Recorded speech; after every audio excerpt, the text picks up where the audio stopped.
Greetings, adventurers, and welcome back to Abnormal Voyages. My name is David, and today we are celebrating St. Patrick's Day. This is our very first St. Patrick's Day special, so where better to kick things off than here in Chicago, Illinois. This town has one of the oldest and most historic St. Patrick's Day celebrations. To begin, we are here on the river, right behind me, where they are about to dye the entire thing green for the festivities. So come tag along as we see all the Irish love this city has to give.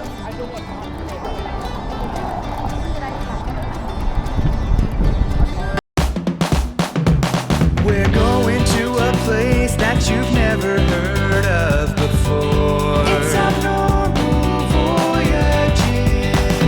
You're gonna learn something new. We're gonna open new doors. It's Abnormal Voyages.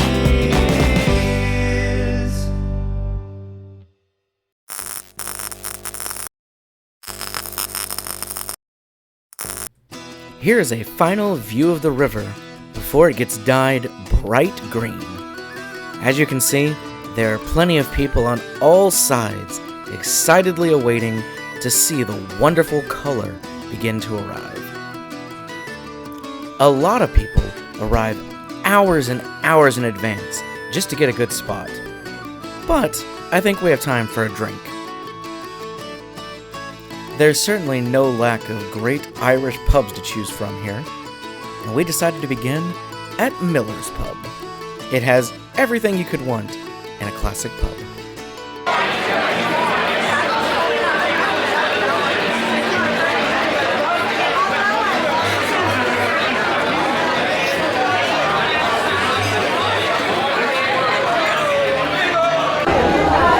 So as they say, you can't drink all day if you don't start early.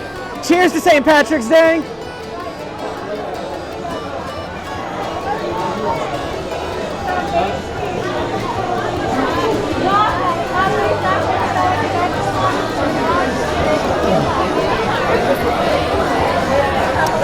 Nice and green. Now that we are properly hydrated, we can truly enjoy the river dive. The history behind this tradition is actually pretty cool. All of it is done by local Chicago plumbers. We're part of the Chicago Plumbers Local 130. They've been doing this for 69 years now. Back in 1961, Stephen Bailey, who was the business manager of Chicago Plumbers 130, was approached by one of his plumbers, and Stephen noticed that plumber's white coveralls were completely green, a perfect shade of green to match what Bailey called Irish. He asked what had caused this, and the plumber told him that it was from being around the dye that was used to detect leaks. Two and two were put together, and Stephen quickly said, "Quick, call the mayor. We're gonna dye the Chicago River green." And from there, the rest was history. They successfully dyed the river green, and it became a tradition that the entirety of Chicago loves to this day. As Stephen Bailey would later remark, the road from Chicago to Ireland is marked in green. From the Chicago River to the Illinois River, then to the Mississippi, up the Gulf Stream, and across the Atlantic, you can see the beautiful green enter the Irish Sea, clearly marking the path from Chicago to Ireland. Now, something you might notice, the mixture that they are throwing into the river to dye it isn't green, it's actually orange. It's not until it mixes in with the water that it gets the green coloring.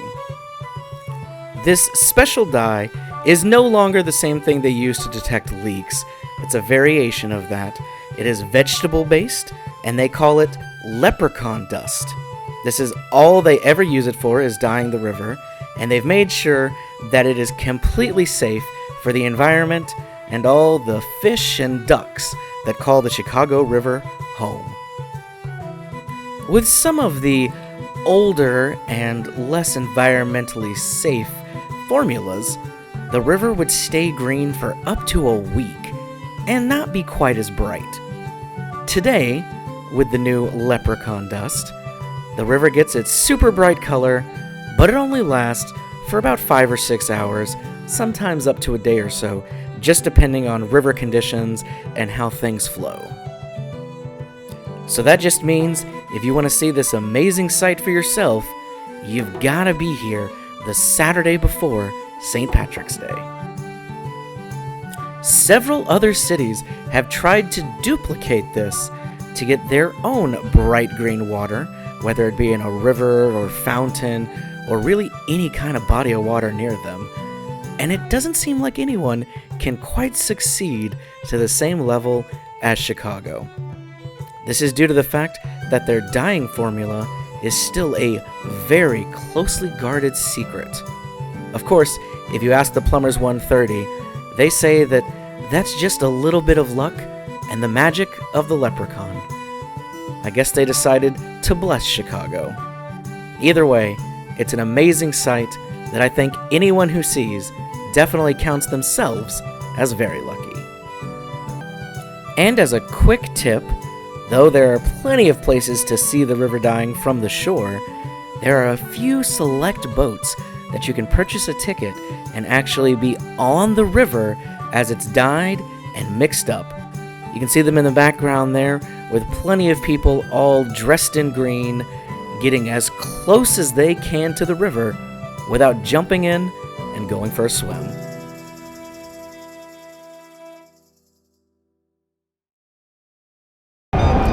And just like that, the river has turned as green as the waters of the Emerald Isle.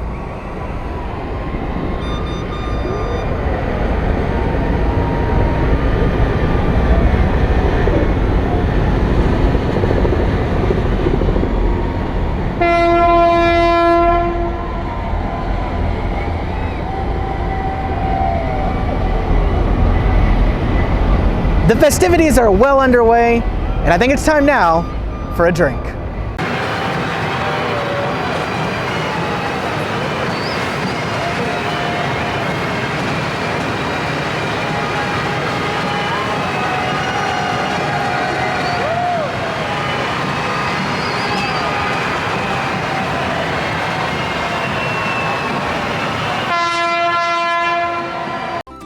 We now head over to the Gauge, where festivities are in full swing.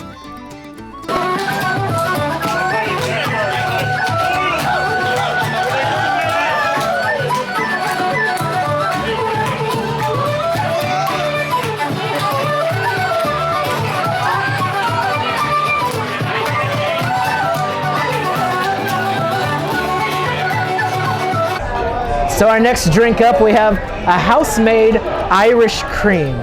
This has got some Irish whiskey in it. I'm willing to bet that's probably Jameson. And then they've got almond, cocoa, espresso, vanilla, honey, and cream. With a combination like that, I don't think you can go wrong. Cheers. Oh man, that is delicious. Basically, it tastes like the chocolate milk of your dreams. That is amazing. It's just a little bit of kick, super smooth. These could definitely get you in trouble. But on St. Patrick's Day, you can have as many as you want. Something that really amazed me about being here for this holiday is that the entire city really gets in on it. The entirety of Chicago is celebrating St. Patrick's Day in full force. We are now here at the St. Patrick's Day Parade, one of the biggest parades in the entire country. They truly go all out. Over 2 million people are here. Let's check it out.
Ready? All right, here's the parade. You gotta get a good drink, so let's go. Oh, leprechaun piss all the way, man!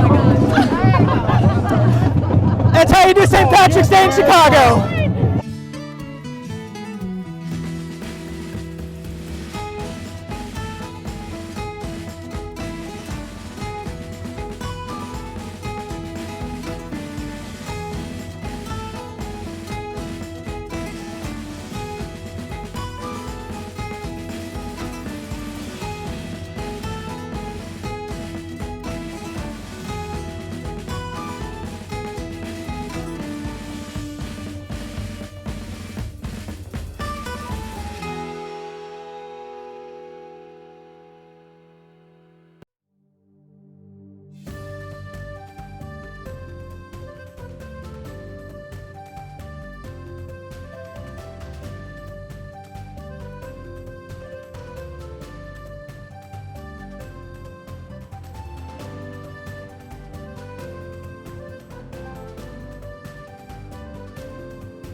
And what better way to end our St. Patrick's Day celebration than a classic Chicago block party. We are right here at the Guinness Brewery, right across from the actual brewery. They have set up this awesome festival. We're gonna dive right in. There's so much to do here, it's almost hard to decide where to begin. Of course, they've got music playing the entire time if you feel like dancing. Or perhaps you'd like to walk around and check out the exclusive Guinness merch that they have on sale. Even some special St. Patrick's Day shirts. Or, of course, you can grab yourself a drink. Since this is put on by Guinness, they have experts on hand who are there to teach you how to become a perfect Guinness pint pourer. Well, that's definitely a skill I needed, so we jumped right in, and they taught us all about the way to properly pour this beer. A beer poured the wrong way is a ruined beer. And ruining beer, well, that's just alcohol abuse. And we are absolutely against that. Now, once you've managed a good solid pour, you let it settle for a moment, just to get that nice head on it, and then you top it off until it looks like a perfect pint of Guinness.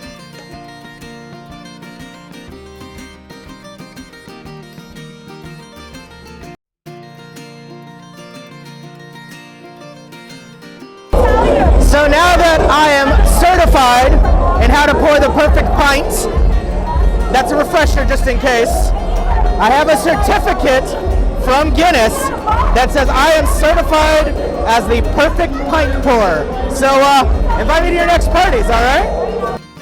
And a perfect pint of Guinness deserves a little something special. As soon as we saw this as an option, I knew what we had to do. This special machine can actually print right on the top of your beer. Still safe and delicious, but much cooler looking.